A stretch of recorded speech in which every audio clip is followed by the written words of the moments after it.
రాంబాబు గారు ఒక్క నిమిషం. ఇక్కడ ఒక విషయాన్ని గమనించాలి అధ్యక్ష. మా సభ్యులు శ్రీధర్ రెడ్డి గారు ఈరోజు ఉద్దేశపూర్వకంగానే ఇక్కడికి వచ్చి కొంత రగడని సృష్టించుకోవాలనేటువంటి ఉద్దేశంతో వచ్చారు. బ్యాక్గ్రౌండ్ చూస్తే మనకు అర్థమవుద్ది. ఆయన అక్కడి నుంచి వాయిస్ వస్తుంది, ఇక్కడి నుంచి ఈయన మాట్లాడుతున్నాడు. He wants to disturb the హౌస్ను డిస్టర్బ్ చేయటం ద్వారా మాత్రం ప్రజలను ఆకర్షించాలనేటువంటి ఒక దురుద్దేశంతో ఇవాళ ఈ కార్యక్రమాన్ని చేపట్టారనేది నా అభిప్రాయం అధ్యక్ష. ఎందుకంటే ఇవాళ్లే కాదు, ఆయన నేచర్ నేను చాలా మొట్టమొదటి నుంచి చూస్తున్నా. ఇవాళ్లే కాదు, ఇటువైపున ఉండి మాట్లాడినప్పుడు కూడా ఇప్పుడు అటువైపు నుండి మాట్లాడుతున్నాడు అధ్యక్ష. దానిలో ఏ విధమైన సందేహం లేదు. ఇది దుర్మార్గం.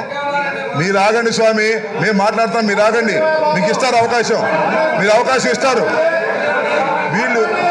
వీళ్ళు ఏంటి మాట్లాడేది? ఇదిగో మేము ఇదిగో ఆయన ఒక సన్నాయి వాయిద్యం, ఈయన ఒక సన్నాయి వాయిద్యాలు వాయిస్తారు. మేము మాట్లాడుతున్నాం కదా, మీకేమిటి బాధ? మీకేమిటి బాధ? మేము మాట్లాడుతున్నాం కదా, మీకేంటి బాధ?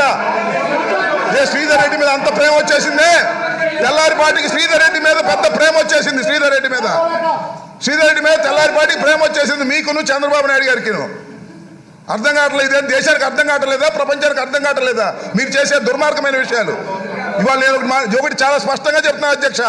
శ్రీధర్ రెడ్డి దురుద్దేశంగా ఇక్కడికి వచ్చి గందరగోళాన్ని సృష్టించి తెలుగుదేశం వాళ్ళతో చేతులు కలిపి ఈ విధమైన దుర్మార్గమైన చర్యలు చేయడాన్ని హౌస్ ఖండిస్తుంది.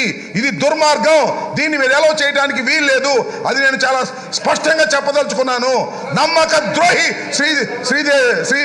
శ్రీధర్ రెడ్డి నమ్మక ద్రోహం చేసి వాళ్ళు ఇష్టం వచ్చేట్టు మాట్లాడుతున్నాడు.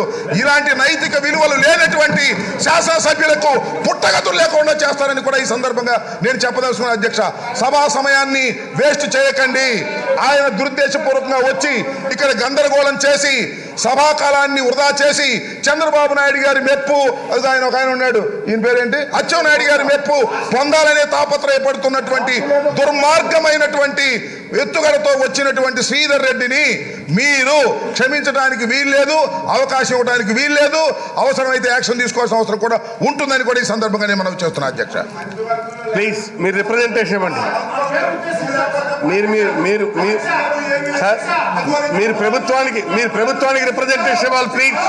Please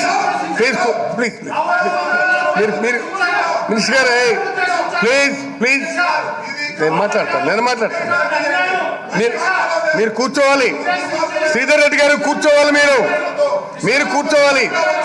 I'm going to take up the question number. Please question number 1840 minister for agriculture. Right. Hi friends, మా టుడే టుమారో యూట్యూబ్ ఛానల్ చూస్తున్నందుకు చాలా థ్యాంక్స్. మరిన్ని లేటెస్ట్ వీడియోస్ కోసం వెంటనే సబ్స్క్రైబ్ చేయండి. అలాగే ఈ బెల్ ని కూడా రింగ్ చేసేయండి. మా నోటిఫికేషన్స్ అన్ని మీ మొబైల్లో వస్తాయి. అలాగే మా వీడియోస్ మీకు నచ్చితే లైక్ చేయండి, షేర్ చేయండి, నచ్చకపోతే కామెంట్ చేయండి.